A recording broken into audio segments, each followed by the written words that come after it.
Hey there, Patriots. Welcome back to the front lines. This is Death Watch here to give you guys more intel so you can update your personal armory and fight back against the fake news media machine. And today we're going to be discussing Marvel Studios' new Thor Love and Thunder trailer, because what this trailer is going to be the start of the MCU, as Nerderotic in a lot of the Friday Night Tights cast likes to say, because we're seeing it now. All of the major players, right? Iron Man, he's dead, right? Who's going to replace Iron Man? Well, hey, in the comic books, Iron Man was replaced by Ironheart, who was just some random self-insert black chick who decides to build her own Iron Man suit in her own garage. It then takes over for Tony Stark after he dies and becomes the new Iron Man, right? How did that happen? Who knows? Tony Stark just decides to give this random chick that he doesn't even know all his all of Stark Towers, Stark Industries, his Iron Man suits, whatever, right? Captain America, he dies even in the comic books, right? During the Civil War crisis, he dies and then gets replaced by this black kid who's just now Captain America, right? Officially, right? Then Falcon and Winter Soldier, right? He gets replaced by Falcon. Okay, make that make sense to me. Then on top of that, in the new Doctor Strange new Doctor Strange movie that's supposed to come out, you have American Chavez, and American Chavez is a self-insert character, a Mary Sue self-insert, because the woman who created the character is a self-described lesbian Latina, Latinx, and so she decided to create this other character who is coincidentally a alien that comes from a planet where all the aliens just happen to look like females, but they're able to have kids. And she comes down to Earth, adopts a Latina identity, right? So how is that not cultural appropriation? Who knows, right? But here is a alien chick who comes from a planet with all women, and then somehow is just identifies as a Latino and knows how to speak Spanish. Okay, make that make sense. Okay, and then on top of that, you have so many other terrible characters that's being written, because at the end of the day, Marvel comic books went woke a long time. They went woke before DC comic books went woke, and they just started allowing these random people come into their studios and just make absolute self-insert fanfics of uh characters, of these characters and events, and just doing whatever the hell they want with it, right? And comic book sales has been going down okay, so at towards the end of the trailer, we see Jane Foster, female Thor, with Thor's hammer, and it's just like, hey, this is she's being played by Natalie Portman. She just Thor's hammer, Melhorn. I can't pronounce it right. For the life of me, I've never been able to pronounce it correctly.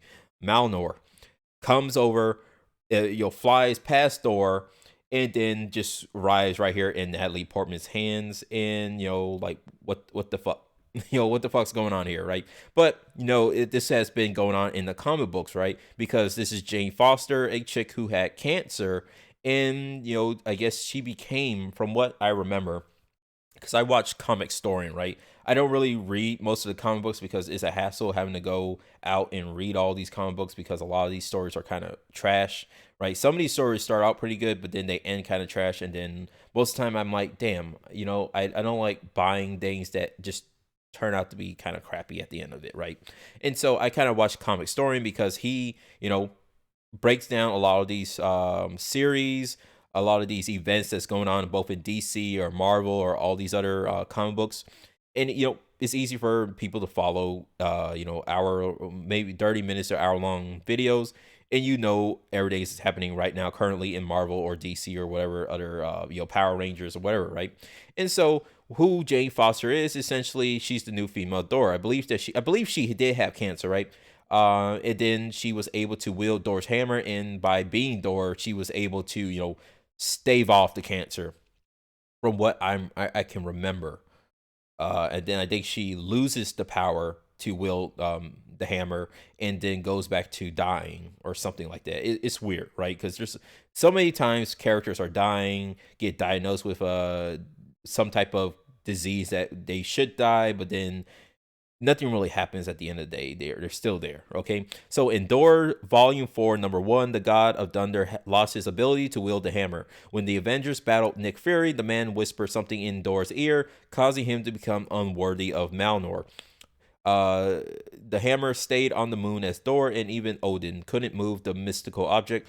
By the end of the comic books issue, an unidentified female character arrived on the moon and lifted the hammer as the encryption on the weapon changed to whoever holds this hammer. If she, right, it went from he to she, be worthy, shall possess the power of Thor. Okay, it was eventually revealed that while Thor's hammer was still on the moon, it telepathically sought out Jane.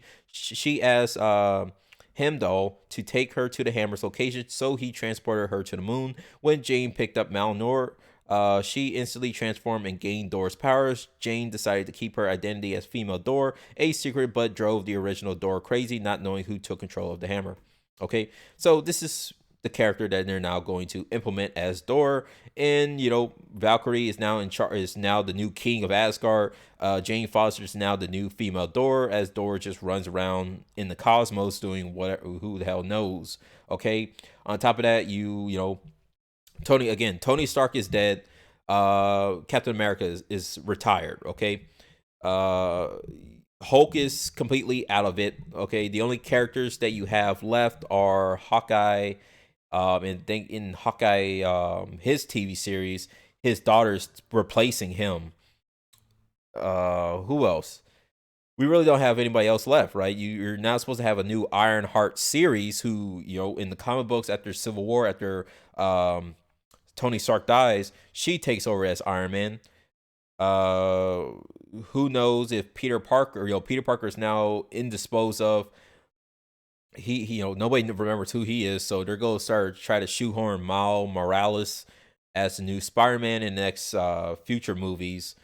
So most of your original traditional superheroes that we all know, the original members of the Avengers, are all dead or gone, retired, and they're all being replaced by these new self-insert fanfic comic book characters, right? The new Captain Marvel movie is gonna have Miss Marvel in it, and Miss Marvel was a self-insert, which was crazy. It's essentially Miss Marvel comic book is a fanfic within a fanfic. Miss Marvel was a girl who was like, I love Captain Marvel, I want to fight superheroes alongside her, right? And then she magically gets powers to allow her to stretch. She's essentially Mr. Fantastic.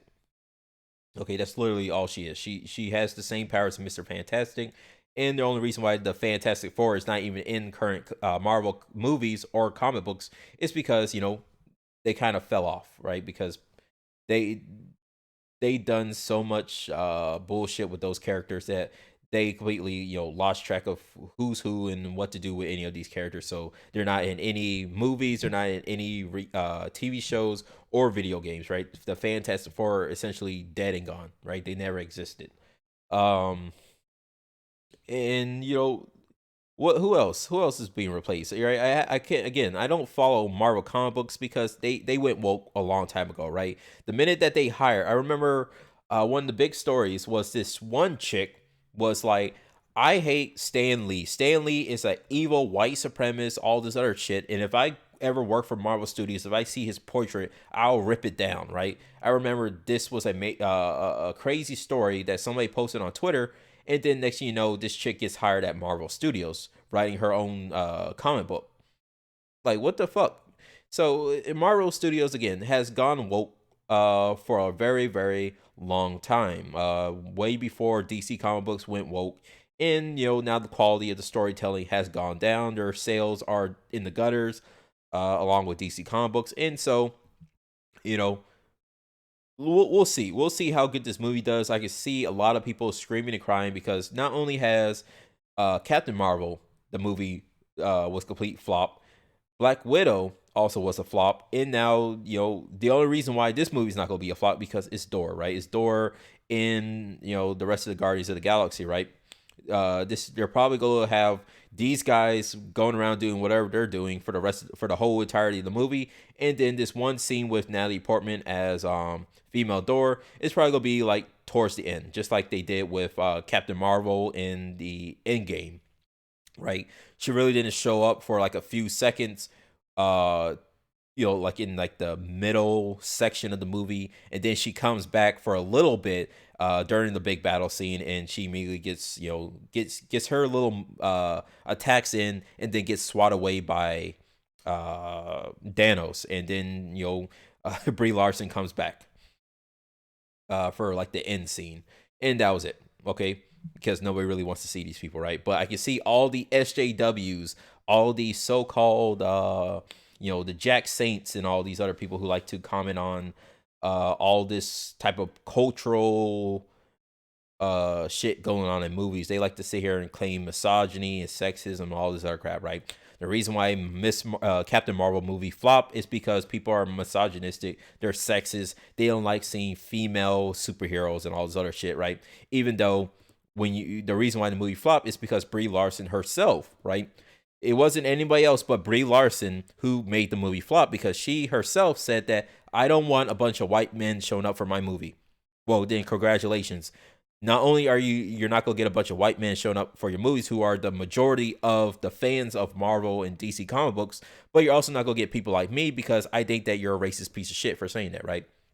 Again, you use the same type of wording when it comes to black people, right? I don't want a bunch of black men showing up for my movie. I don't want a bunch of Hispanic men showing up for my movie. I don't want a bunch of Asian men showing up for my movie, right? People would have had a field day screaming at her, saying that that was racist for her to say, but if it doesn't matter, because she's saying it to white people, right? We can all openly hate and be prejudiced and racist towards white people. So I can sit here and say I don't want a bunch of white people showing up to my movie, and I can get away with it, right? Not really, because they didn't show up to your movie, and black people like me are like, you're a racist piece of shit. I'm not gonna watch your movie. Okay, and her movie flopped, but all these other progressive YouTubers and all these other critics will sit there and say the movie failed because of sexism and racism and all this other bullshit. Get out of here, dude. Well, they'll say sexism and they'll say racism, but no, it's because of your own racism. Okay, so hey, welcome to the MCU, and like always, stay safe, stay sane, be vigilant, and I'll see you, Patriots, on the battlefield.